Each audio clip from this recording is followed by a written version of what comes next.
merci Bandeko, merci Bandia. Génie Congo, j'espère la fois passée on a parlé des Kabouya Pai Pai, bien qu'on n'avait pas tout terminé, mais tout ça la suite il y a Pai Pai, des maladies sonnées par le papaye, et puis tu es bas, comment Tokoki, ko chité na Pai Pai. Merci, et j'espère, la fois passée dire que le Pai Pai est originaire d'Amérique centrale. La PC va propriété on avait qui paye pas à vermifige, azali diurétique et il peut aller aussi anti-ictérique. Alors maintenant, n'a qui expliquer maintenant comment on soigner l'infection à partir à paille. À partir de faire paille na citron. J'avais expliqué là-bas qui on doit 6 faire paille, on toque ici na 4 litres à maille. Tant on est toki bien, après aux 10 citrons là au 4 mike, au tient la moto et toki à 1 minute après, au quitte si vous allez comme un bio, au passé en haut, on met la vers le matin, vers le soir. Voilà, on va recruter les personnes. Ben, il syphilis, gonocoque, nous sommes mécans au témoigner. Mais en tout cas, j'avais dit qu'au coquille, au temps aux hommes, la wana, aux apports au purgé, on avait qui demi litre à maille, 6 cuillères à soupe à miel, plus des citrons, pour ça les mélanges là pour la purgé. C'est ce que j'avais parlé la fois passée. Maintenant, on compte terminer la maladie, il y a comment on peut traiter maintenant à partir de quoi, une graine. Hein, graine à paille, tu as vu déjà que graine à paille, ça va bien pour la soigner. Amibe. Là, tout le monde, à temps où là, mais quand ça peut, ni graine à paille, c'est un amibe, c'est ça que tout le monde savait. Et puis tout le monde sait. Mais, tout le monde à part, il y a un mot, comment on se soigne ce que la graine est dans ce nini. Alors, la graine est pas qu'il y a une graine à jouer un rôle, il y a une maladie à bronchite. Nakaya bronchite. Sommes dans la bronchite, mais pas sur là d'ailleurs, comme on avait la fois passée que tu vas y ma cassa paper, ou paper en général, avec un arbre magique, soit arbre de vie. Parce qu'on sous-attend que paper est la ramzete ici, ma cassa ici, ma paper ici, si ça peut paper ici. La prévenir, c'est une dans la bronchite. Vous voyez, c'est qu'il y a rejoigné la bronchite, la cas bronchite, bien kousou. Vous voyez, c'est mon tour, vous avez mis ça paille. Vous ça paille à tokisi. Soit tokisi, à rejoindre une cuillère soupe à miel. Vous avez mis la demi-verre le matin, demi-verre la midi, demi-verre la soirée, 3 fois par semaine. 3 fois par jour. Le demi-verre matin, midi, soir, juste rien que ma carte, ni si ça caca, il n'y a pas au tokisi, jusqu'au tokisi, au kitisi, au tient miel, miel à volonté, on mélange miel d'ailleurs aux hommes là. Comme ça, vous allez au moins la suite rose. Mais quand vous avez numéro 1 dans la TV là, 089 62 68 038. 089 62 68 038. Oui, bien après, bien qu'on a un message pour répondre. Alors, mon île est là, une de Kodoudou, Baka, Barin, Komi, Makas. Nakatu, Baka, arrêté. Mais là, mon amour, nous bazunga la reine, bazunga la prostate. On a mon sous donc, Aza, dans les lois malunga, tu as la prostate. Ah, tu as le bélirin. Parce que, comme j'ai toujours dit une chose, le message qu'on lit à Capon la rotonde. Et surtout, je l'ai toujours dit une chose, voilà, pardon, s'il vous plaît. S'il vous plaît.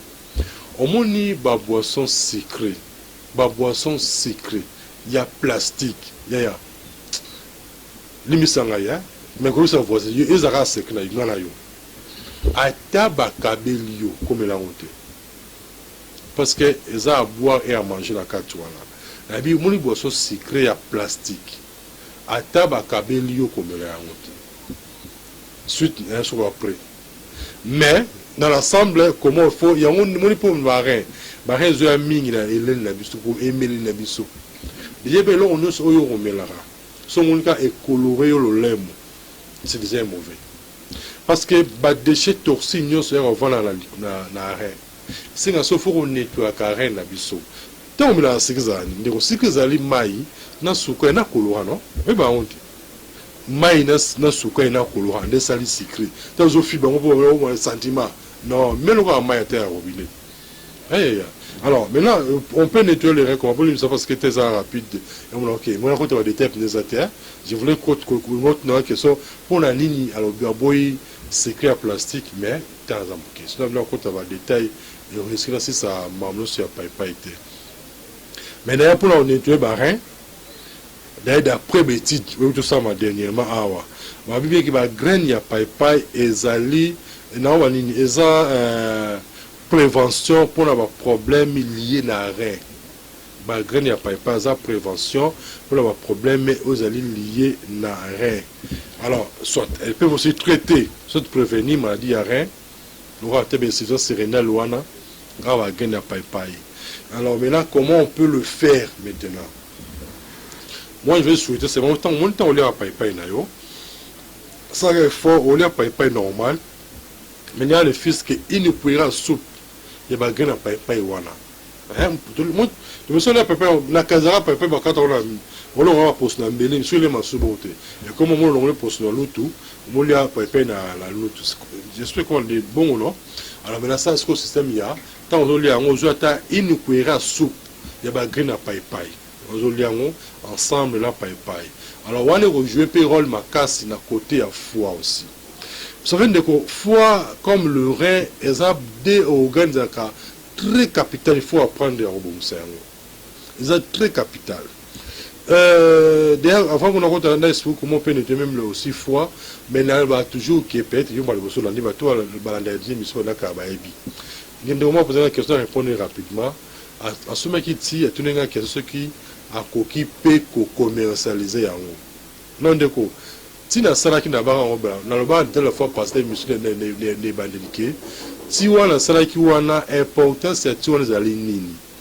Si voilà c'est vrai, au coquille n'a pas commercialisé il n'y a pas un problème. Parce qu'il y a des gens qui passent au cabinet, au moins la somme mon avis dit qu'il y a des gens l'un de moi somme à on, à Tina aux États-Unis. Il y a 60 par an à 5 000 francs, en États-Unis on a $10. Vous voyez, donc il y a de ce sens-là. Donc les gens ont facile, il y a le cabinet au sommet yango, comme ça, il y a posé au côté que la plus au ligne, mais la capitale pour exagérer. Alors, parce que même bon, ça qui tire on est la poussière, tire on est l'avantage, et bien on met la yango. L'on a libéré qu'on traite de l'infection pulmonaire, et qu'on traite de moutou passe, et qu'on traite de kosu kosu. Batir, fatigue générale, pour les motos sur le et puis je vais multiplier le pourcentage de la mobilité spermatozoïde. Ouais, c'est tout là toujours que aussi longtemps vous allez mobile. Tant aux hommes qu'aux maman, il faut les gens qui ça spermatozoïde. Alors maintenant, dans le temps de mélange, alors je rôle il y a qu'aux ça pourcentage, ça, mobilité de pourcentage super. Donc c'est pourquoi il faut aller dans le cabinet pour que son on me l'a régulièrement. Mais n'oubliez pas aussi même le livre que je parle ici, hein, même quand on parle il y a païpaï, on remarque que l'émission est aussi en souka. Mais on sort dans le cabinet pour avoir un cabinet dans le cadre de la faut des jeunes. On est dans le cabinet, on a pour son livre, on a petit nayo comme ça, on met quelque chose qu'on a on a toujours temps de développer un mais la carte livre est allée. Alors, la graine il y a païpaï. Pour la graine à païpaï, ils ont contenir propriété belée pour nettoyer foie. On moni foie, on a un esprit le mot bon foie la biso est un organe les plus importants. Foie. Alors, pour le tout il y a un rôle, il y a un filtre, il y a toxine, il y a toxique, il peut s'abuser maladie. Alors, foie joue un rôle, il y a un filtre. Alors, il y a un foie bien protégé, bien nettoyé.